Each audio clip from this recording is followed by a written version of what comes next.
ብራሂም ዲያዝ ከኤድዋርዶ ሜንዲ ድራማ ከአፍሪካው ዋንጫው ፍጻሜ 38 ሚሊዮን ሞሮካውያን ከብራሂም ዲያዝ አነጋጋሪ ፔናልቲ ጋር የአፍሪካ ዋንጫውን አሸንፈው በድል ሊፈነጥዙ በጥፍራቸው ቆመዋል። 18 ሚሊዮን ሴኔጋላውያን ከዳኛው ውሳኔ ጋር የደረሰባቸውን ሁሉ የሚናገሩበት አጥተው ከቴሌቪዥን መስኮቶቻቸው ፊት በሐዘን ደንዝዘው ቆመዋል።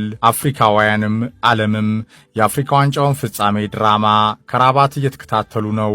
ብራሂም ዲያዝ ከኤድዋርዶ ሜንዲ በነዛ ሽርፍራፊ ሰከንዶች በሞሮኮ ኳስ አቀባዮች አሳፋሪ ፎጣ ለመንጠቅ ሙከራ ሲዋከብ የዋለው የሴኔጋሉ ግብ ጠባቂ ሜንዲ ከምክትሉ ዲዮፍ አይረሴ ከለላ ጋር ከሪያል ማድሪዱ ኮከብ ብራሂም ዲያዝ ተፋጠጠ።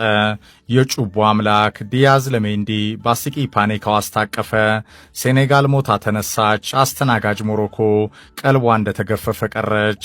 ዲያዝ الكرة يمشي بها ابراهيم مش ممكن شو عمل ابراهيم دياز يا رسول الله نهائي افريقيا تلعب بانينكا في 113 ايش تعمل يا ابراهيم انا ما سمعتش يا ابراهيم ايش يعمل مش ممكن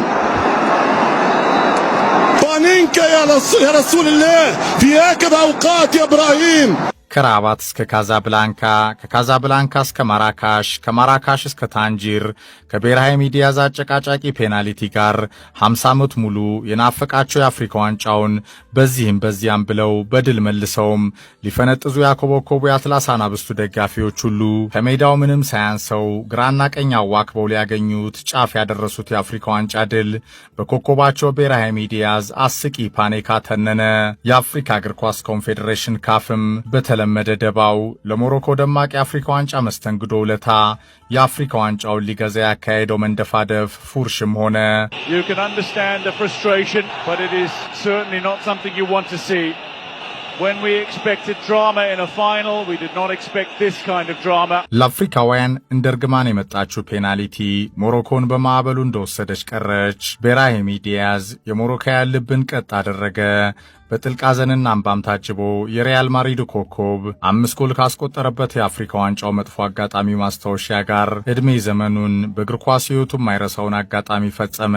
በጨዋታው ከብራሂም ዲያዝ አነጋጋሪ ፔናልቲ በኋላ 30 ደቂቃ በተፈጸመበት ተደራራቢ አሻጥር አልጫወትም ብሎ ከፎርፌም ድኖ ወደ ተጨማሪው ሰዓት የገባው የሴኔጋል ብሔራዊ ቡድን ወትሮም በተቆጣጠረው ጨዋታ ቀጠለ።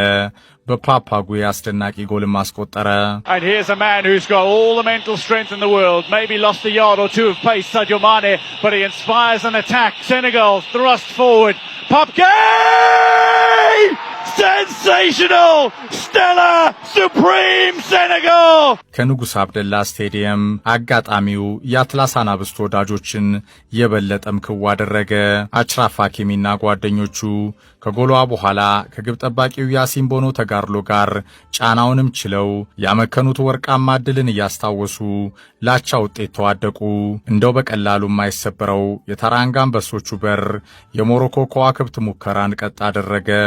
ሴኔጋል በመጨረሻ ሻምፒዮን የራባቱ ራምብልም በታራንጋ አንበሶቹ ድራማ የገድል ተፈጸመ። Against the odds, against the hosts, against the noise, Senegal deepen their legacy and they are at the summit.